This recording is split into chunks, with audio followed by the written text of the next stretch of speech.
అమ్మా ఏంటమ్మా మళ్ళీ దగ్గుతున్నావు? ఇందాకటి నుంచే మొదలైందిరా. అప్పుడప్పుడు అత్తయ్య గారు ఇలాగే దగ్గుతున్నారండి. బామ్మ హాస్పిటల్కి వెళ్దాం పదా. వద్దులే కన్నయ్య, కాసేపు ఆగితే అదే తగ్గిపోతుంది.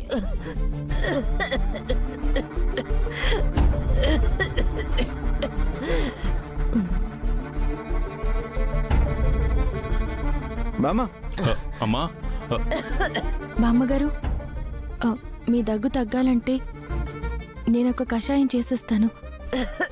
అది తాగండి, అదే తగ్గిపోతుంది. వద్దులే, టాబ్లెట్స్ వేసుకుంటే అదే తగ్గిపోతుంది. బామ్మగారు, ఆ ఇంగ్లీష్ మెడిసిన్స్తో దగ్గు తగ్గినట్టే తగ్గి మళ్ళీ వచ్చేస్తుంది. నేనిచ్చే కషాయం ఒక్కసారి తాగండి, మళ్ళీ మీకు దగ్గు రాదు. అవును బామ్మగారు, మా తాతయ్య కూడా ఇలాగే దగ్గొస్తే మా అక్కే కషాయం ఇచ్చేది, వెంటనే దగ్గు తగ్గిపోయేది.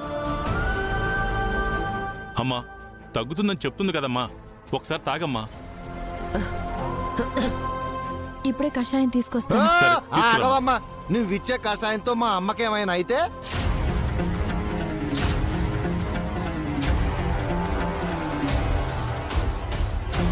అది నువ్విస్తున్న కషాయం కదా, అదే మా భయం. పిన్ని తను మీలా కాదు, తను చాలా మంచిది. ఆ?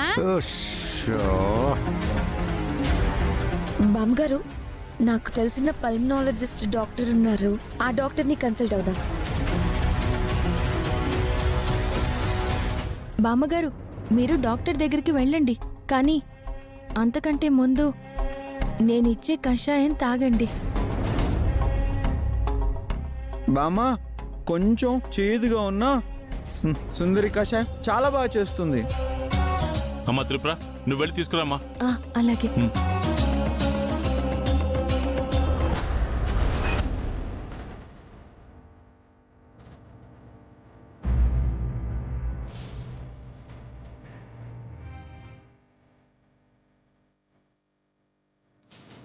తీసుకోమ్మా. ఇదిగోండి బామ్మగారు, తాగండి, తీసుకోండి.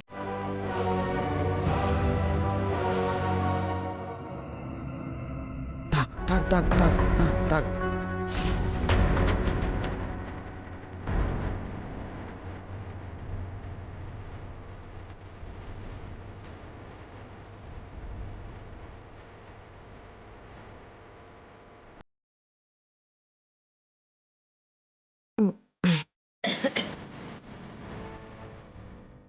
బాగానే తగ్గింది.